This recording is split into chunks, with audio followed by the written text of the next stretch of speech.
Hello ಎಲ್ಲರಿಗೂ ನಮಸ್ಕಾರ. ನಮ್ಮ ಕಲಾಸ್ ಕರಾವಳಿ ಕಿಚನ್ಗೆ ನಿಮ್ಮೆಲ್ಲರಿಗೂ ಸ್ವಾಗತ. ನಾವಿವತ್ತು ಆರೋಗ್ಯಕರವಾದಂತಹ ಚಟ್ನಿ ಪುಡಿಯನ್ನ ತಿಳಿಸ್ಕೊಡ್ತಿದೀವಿ. ಗುರೆಳ್ಳಿನ ಚಟ್ನಿ ಪುಡಿಯನ್ನ ಹೇಗೆ ಮಾಡ್ಬೋದು ಅಂತ ನೋಡೋಣ ಬನ್ನಿ.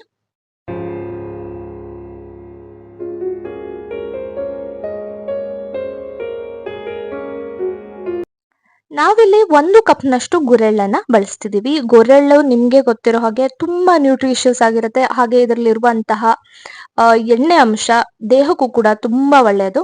ಈ ರೀತಿ ನಾವು ಬಾಣ್ಲಿಗೆ ಇದನ್ನ ಹಾಕಿ ಡ್ರೈ ಆಗಿ ರೋಸ್ಟ್ ಮಾಡ್ಕೊತಿದೀವಿ. ಸ್ವಲ್ಪ ಬಣ್ಣ ಬದಲಾಗ್ಬೇಕು. ಹಾಗೆ ಗುರೆಳ್ಳು ಹುರಿದಿದ ತಕ್ಷಣ ಅರಳುತ್ತೆ. ಆ ರೀತಿ ಅರಳಿದ್ರೆ ಸಾಕಾಗತ್ತೆ. ನೋಡಿ, ಈ ರೀತಿ ಚೆನ್ನಾಗಿ ಇದನ್ನ ಹುರಿದುಕೊಳ್ಬೇಕಾಗತ್ತೆ. ಸ್ವಲ್ಪ ಬ್ರೌನ್ ಆಗಿ ಕಾಣಿಸ್ತಿರ್ಬೋದು ನಿಮ್ಗೆ. ಈ ರೀತಿ ಚೆನ್ನಾಗಿ ಬ್ರೌನ್ ಆಗೋ ತನಕ ಇದನ್ನ ಹುರಿದುಕೊಳ್ಬೇಕು. ಇದರಿಂದ ಚಟ್ನಿ ಪುಡಿ ಕೂಡ ತುಂಬಾ ದಿನಗಳ ಕಾಲ ಉಳ್ಕೊಳ್ಳುತ್ತೆ. ಈಗ ಅದೇ ಬಾಣ್ಲೆಗೆ ನಾವು ಗುರೆಳ್ಳೆಯನ್ನ ತೆಗೆದು ನೆಕ್ಸ್ಟ್ ಕರಿಬೇವನ್ನ ಹಾಕೊಂಡಿದೀವಿ. ಕರಿಬೇವನ್ನು ಕೂಡ ಇದೇ ರೀತಿ ಎಣ್ಣೆ ಏನು ಇಲ್ಲದೆ ಸ್ವಲ್ಪ ಹೊತ್ತು ಹುರಿದುಕೊಳ್ತಿದೀವಿ. ಕರಿಬೇವನ್ನ ಎಲ್ಲಿ ತನಕ ಹುರಿಬೇಕು ಅಂದ್ರೆ ನೋಡಿ, ಈ ರೀತಿ ಪ್ರೆಸ್ ಮಾಡ್ಕೊಂಡ್ರೆ ಈ ರೀತಿ ಪುಡಿ ಆಗ್ಬೇಕು. ಅಲ್ಲಿ ತನಕ ಇದನ್ನ ಹುರಿದುಕೊಳ್ಬೇಕು. ನೆಕ್ಸ್ಟ್ ಅದನ್ನ ತೆಗೆದಿಟ್ಕೊಂಡಿದೀವಿ. ಬೆಳ್ಳುಳ್ಳಿಯನ್ನ 20 ರಿಂದ 25 ಎಸಳನ್ನ ಹಾಕೊಂಡಿದೀವಿ. ಹಾಗೆ 7 ರಿಂದ 8 ಒಣಮೆಣಸಿನಕಾಯಿಯನ್ನ ಹಾಕೊಂಡಿದೀವಿ. ಇದೆಲ್ಲವನ್ನ ಚೆನ್ನಾಗಿ ಫ್ರೈ ಮಾಡ್ಕೋಬೇಕಾಗತ್ತೆ. ಆದಷ್ಟು ಈ ರೀತಿ ಚೆನ್ನಾಗಿ ಇದನ್ನ ಫ್ರೈ ಮಾಡ್ಕೊಳ್ಳಿ. ನಂತರ ಚಿಕ್ಕ ಗಾತ್ರದ ಹುಣಸೆ ಹಣ್ಣನ್ನ ಹಾಕೊಂಡಿದೀವಿ. ಹಾಗೆ 4 ಕಾಳು ಮೆಣಸನ್ನ ಹಾಕೊಂಡಿದೀವಿ. 1 ಸ್ಪೂನ್ ಅಷ್ಟು ಜೀರಿಗೆಯನ್ನ ಹಾಕೊಂಡಿದೀವಿ. ಇದೆಲ್ಲವನ್ನ ಈ ರೀತಿ ಹುರಿದುಕೊಳ್ತಿದೀವಿ.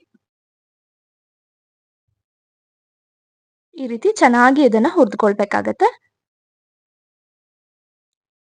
ಹಸಿ ವಾಸನೆ ಏನಿದೆಯೋ ಅದೆಲ್ಲ ಹೋಗ್ಬೇಕು.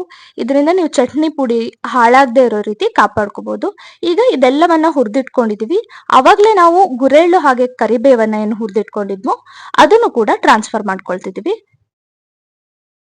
ಈಗ ಫ್ಲೇಮ್ ನ ಆಫ್ ಮಾಡ್ಕೋಬೇಕಾಗತ್ತೆ.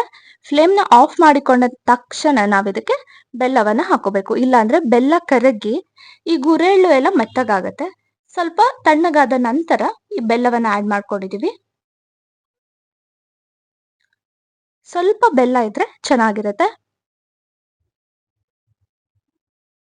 ಹಾಗೆ ರುಚಿಗೆ ತಕ್ಕಷ್ಟು ಉಪ್ಪನ್ನ ಹಾಕೊಂಡಿದೀವಿ. ಉಪ್ಪನ್ನ ನೀವು ನೋಡ್ಕೊಂಡು ಹಾಕೊಳ್ಳಿ.